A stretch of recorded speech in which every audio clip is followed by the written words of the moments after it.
Hello everyone. So this is Dila here.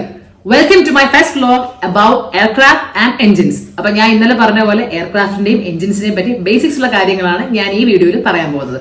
Alright, let's get started.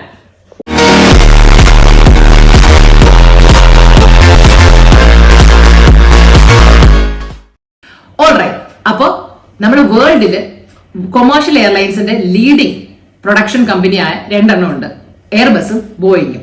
Airbus എന്ന് പറഞ്ഞാൽ European യൂണിയന്റെ ആണ്, Boeing എന്ന് പറഞ്ഞാൽ അമേരിക്കന്റെ ആണ്.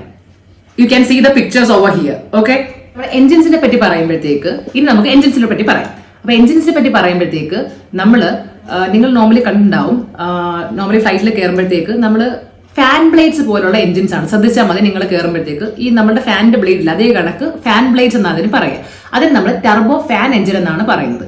അതാണ് നമ്മളുടെ ലേറ്റസ്റ്റ് ആയിട്ടുള്ള മോസ്റ്റ് ഫ്യൂവൽ എഫിഷ്യന്റും അല്ലെങ്കിൽ ലെസ് കാർബൺ എമിഷൻസും അല്ലെങ്കിൽ മോസ്റ്റ് പവർഫുൾ ആയിട്ട് ഇപ്പൊ യൂസ് ചെയ്യുന്ന കൊമേഴ്ഷ്യൽ അല്ലെങ്കിൽ പാസഞ്ചർ എയർലൈൻസിൽ യൂസ് ചെയ്യുന്ന എഞ്ചിനാണ് turbo fan engine. Turbo fan എന്ന് പറയുമ്പോൾ നമ്മൾ ലോങ് ഡിസ്റ്റൻസ് കവർ ചെയ്യാൻ വേണ്ടിയാണ് യൂസ് ചെയ്യുന്നത്. ഇതാണ് turbo fan. Okay, you can see that. ഇനി നമ്മൾ പറയാൻ പോകുന്നത് ഷോർട്ട് ഡിസ്റ്റൻസ് കവർ ചെയ്യുന്ന ഒരു ചെറിയ എയർക്രാഫ്റ്റിന്റെ ഉള്ള എഞ്ചിൻസിനെ പറ്റിയാണ്. അതാണ് ടർബോ പ്രൊപ്പ് എന്ന് പറയുന്നത്. അപ്പൊ നിങ്ങൾ കണ്ടിട്ടുണ്ടാവും, നമ്മള് കൊച്ചി ടു ബാംഗ്ലൂർ അല്ലെങ്കിൽ ബാംഗ്ലൂർ ടു കണ്ണൂർ അങ്ങനെയൊക്കെ വരുമ്പോൾ പ്രൊപ്പലർ കണക്കിരിക്കും. പ്രൊപ്പലറുള്ള എയർക്രാഫ്റ്റ് ആണ് കാണുന്നത്. അതിന് നമ്മൾ ടർബോ പ്രൊപ്പ് എഞ്ചിൻ എന്നാ പറയുക. അത് ഷോർട്ട് ഡിസ്റ്റൻസ് കവർ ചെയ്യാനാണ് ഉപയോഗിക്കുന്നത്. So you can see the picture over here. Okay, അതാണ് ടർബോ ഫാനും ടർബോ പ്രൊപ്പും. വേൾഡില് ലീഡിംഗ് എഞ്ചിൻ പ്രൊഡക്ഷൻ കമ്പനികളായിട്ട് പറയുന്നതിൽ 3 കമ്പനിയാണ് ടോപ്പ് ആയിട്ടുള്ളത്. ഓക്കെ, അതിൽ ഒരെണ്ണം എല്ലാവർക്കും അറിയാവുന്നതാണ്. ടോപ്പ് 3യിൽ തേർഡ് വൺ നിങ്ങൾ കേട്ടിട്ടുണ്ടാവും, റോൾസ് റോയ്സ്. റോൾസ് റോയ്സ് എന്ന് പറഞ്ഞാൽ അവർക്ക് കാറിന്റെ പ്രൊഡക്ഷൻ ഉണ്ടായതുകൊണ്ട് നോർമലി എല്ലാവർക്കും അറിയാവുന്നത് അവരെ ആയിരിക്കും.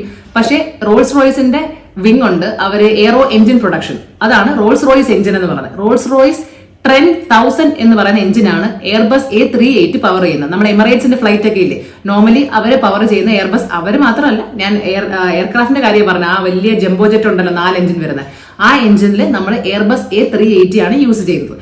എയർബസ് A380യുടെ പ്രത്യേകത എന്ന് പറഞ്ഞാൽ നമ്മൾ ഓരോ എഞ്ചിൻ പ്രൊഡ്യൂസ് ചെയ്യുമ്പോൾ ഒരു പെർട്ടിക്കുലർ എയർക്രാഫ്റ്റിന് ഇത്ര പവർ പ്രൊഡ്യൂസ് ചെയ്യണമെന്നുണ്ട്. അപ്പൊ അതിനനുസരിച്ചാണ് നമ്മൾ എഞ്ചിൻ പ്രൊഡ്യൂസ് ചെയ്യുന്നത്.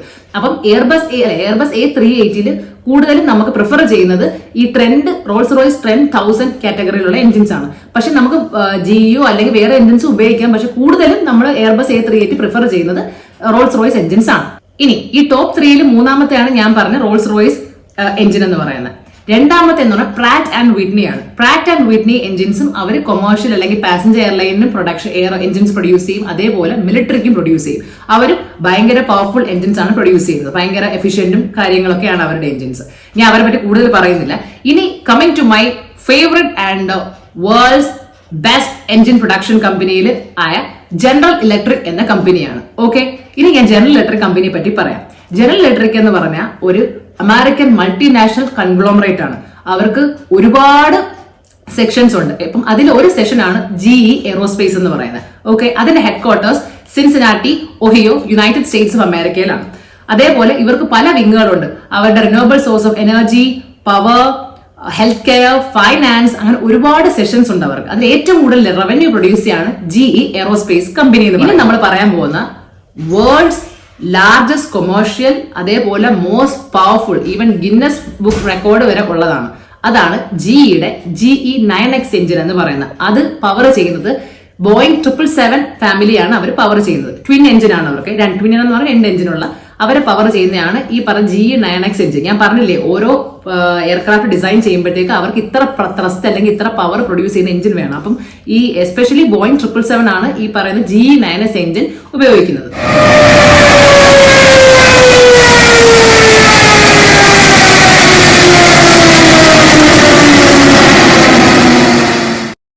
GE9X എഞ്ചിന്റെ പ്രത്യേകത എന്തൊക്കെയാന്ന് പറഞ്ഞാൽ അവരാണ് ഈ ഫാൻ ബ്ലേഡ്സ് ഇല്ലേ, കോമ്പോസിറ്റ് ഫാൻ ബ്ലേഡ്സ് ആണ് അവർ യൂസ് ചെയ്യുന്നത്. പിന്നെ അത് ഒരുപാട് ഫ്യൂവൽ എഫിഷ്യന്റ് ആണ്, ലെസർ കാർബൺ എമിഷൻസ് ആണ്.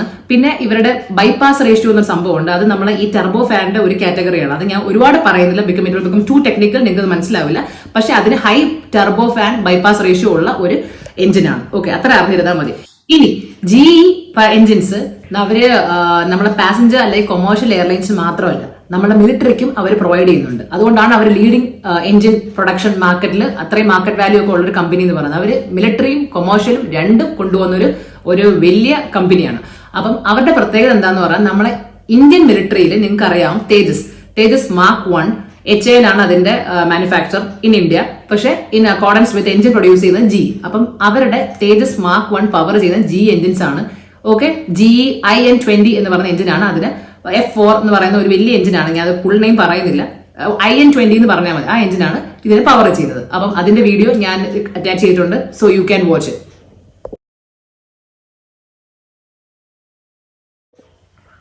Finally moving to the last part. അപ്പൊ നമ്മള് പിക്ചേഴ്സ് ഞാൻ അറ്റാച്ച് ചെയ്ത് നിങ്ങൾ കണ്ടിട്ടുണ്ടാവും മാർക്ക് 1ന്റെ. അതേപോലെ ഞാൻ G9X എഞ്ചിന്റെയും ഒരു വീഡിയോ ഷോർട്ട് ക്ലിപ്പ് അതിന്റെ പവർ ചെയ്യുന്ന 777X പവർ ചെയ്യുന്ന എഞ്ചിന്റെ G9X എഞ്ചിൻ പവർ ചെയ്യുന്നത് ഞാൻ കാണിച്ചിട്ടുണ്ട്. അപ്പം നിങ്ങൾക്ക് ഇത് ഇഷ്ടപ്പെട്ടെന്ന് വിചാരിക്കുന്നു. അപ്പോൾ എനിക്കറിയാവുന്ന ബേസിക്സ് കാര്യങ്ങളാണ് പറഞ്ഞത് എയർക്രാഫ്റ്റിന്റെ എഞ്ചിൻസിനെ പറ്റിയും. ഇതിന് കൂടുതൽ ടെക്നിക്കൽ പോയാൽ നിങ്ങൾക്ക് മനസ്സിലാവില്ല, എല്ലാവർക്കും അത് മനസ്സിലാവില്ല. അല്ലാതെ ഞാൻ ഒരു ഹാർഡ് കോർ മെക്കാനിക്കൽ ഗേൾ ആണ്, എന്റെ സ്ട്രീം മെക്കാനിക്കലാണ്. എനിക്ക് തോന്നുന്നു ഇപ്പം മെക്കാനിക്കൽ സെഷനും അല്ലെങ്കിൽ മറൈൻ, എയറോനോട്ടിക്കൽ, അവർക്കെല്ലാം ഓട്ടോമൊബൈൽ അവർക്കൊക്കെ ഇത് റിലേറ്റ് ചെയ്യാൻ പറ്റും. പക്ഷെ നമ്മൾ ഒരുപാട് ടെക്നിക്കൽ പോകാൻ പറ്റില്ല. അതുകൊണ്ടാണ് കുറച്ച് കൺസ്ട്രെയിൻസ് ഉണ്ടല്ലോ. ഓക്കെ, ആൻഡ് ഫൈനൽ തിങ്, ഇപ്പൊ നിങ്ങൾക്ക് ഈ വീഡിയോ ഇഷ്ടപ്പെടുകയാണെങ്കിൽ നിങ്ങളുടെ ഫ്രണ്ട്സിന് ഷെയർ ചെയ്യുക, സബ്സ്ക്രൈബ് ചെയ്യുക, എന്നെ സപ്പോർട്ട് ചെയ്യുക. ഇത് കണക്കത്തെ ഒരുപാട് എയർക്രാഫ്റ്റ് റിലേറ്റഡ് വീഡിയോസ് മാത്രമല്ല, എന്റെ ലൈഫ് സ്റ്റൈൽ, ഞാനൊരു കാർ എന്തൂസിയാസ്റ്റ് ഒക്കെയാണ്, വണ്ടി പ്രാന്ത കുറച്ചുണ്ട്. അപ്പം അതിനെ പറ്റിയും പിന്നെ എന്റെ ഫിറ്റ്നസ് ആണ്, അപ്പൊ അതിനെ പറ്റിയും കുക്കിംഗ് ചെയ്യും, അതിനെ പറ്റിയും എന്റെ പാഷൻ എന്തൊക്കെയാണ് ചെയ്യുന്നത് അതിനെ പറ്റിയൊക്കെ ഞാൻ ചെയ്യും വീഡിയോ. അല്ലാതെ എയർക്രാഫ്റ്റിനെ പറ്റി മാത്രമല്ല, കാരണം എയർക്രാഫ്റ്റ് മാത്രം കണ്ട് എല്ലാവർക്കും ബോറടിക്കും. സോ ദിസ് ഇസ് ദില സൈനിങ് ഓഫ്. Thank U.